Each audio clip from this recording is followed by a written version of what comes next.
Solar energy has been tipped to be the silver bullet that will eventually put to an end monthly electricity bills in Africa. The solar conversation has been predominant in the mouths of many as the world looks into going green. However, what are some of the facts you need to know before taking your business or house all solar? Our business reporter Brian Mwenda speaks to Frank Osir, a solar design engineer who shares the insights of the do's and don'ts of installing your business sustainable solar system. What comes in your mind when you hear the word solar energy?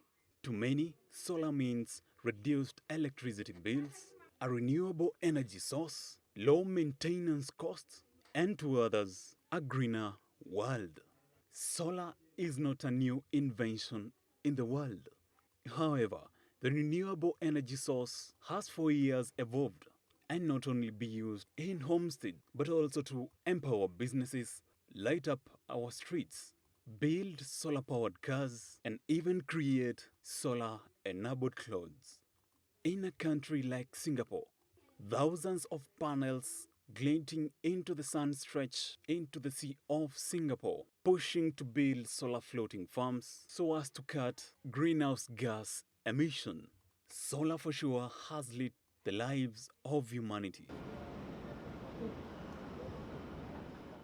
Kenya has an estimate 40% of rural areas still not covered by the national grid, and with the expensive Kenya Power bills, Kenyans have been keen on solar as a power alternative.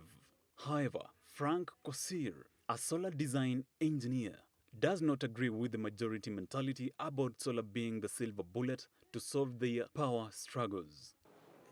You can ask somebody about a solar system to maybe power a one-bedroom house, and this person will give you straightforward, it's a lie. Solar, as it is now, the initial cost is very high.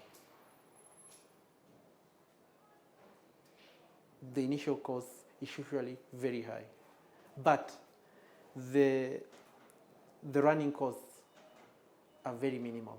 Frank, however, emphasizes on the importance of conducting solar designing before landing on the ultimate desired solar capacity.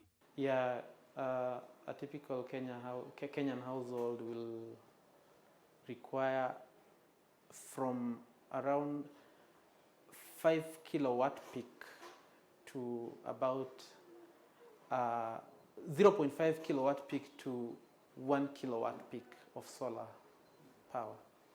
We also need to understand how long each equipment will run on daily basis so that we can establish the demand. A good battery is equally a critical component when it comes to establishing a sustainable solar plant. The battery really is, we look at the cycles of the battery. The more the cycles, the better. We are looking at doing other systems that are batteryless, that is grid-tie systems. This is usually for the industrial applications.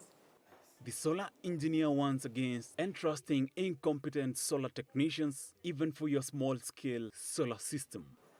Government should not allow anybody to do solar. Some of those lucky counties will have the system still running more than 2 years, but most of them stopped working probably after the first year. For Frank, solar is an energy source that has not been adequately tapped, more so in the sunny Africa, and more sensitization and advancements are needed to tap the highly potential energy source as we focus our energy to going greener. Now, conversations about solar are not new conversations in this decade nor century. But then each and every time we have technological advancements in solar, we have new conversations. Kenya is going green and the world is going green, and solar is an ingredient going to cook the future. Brian Mwenda, Switch TV.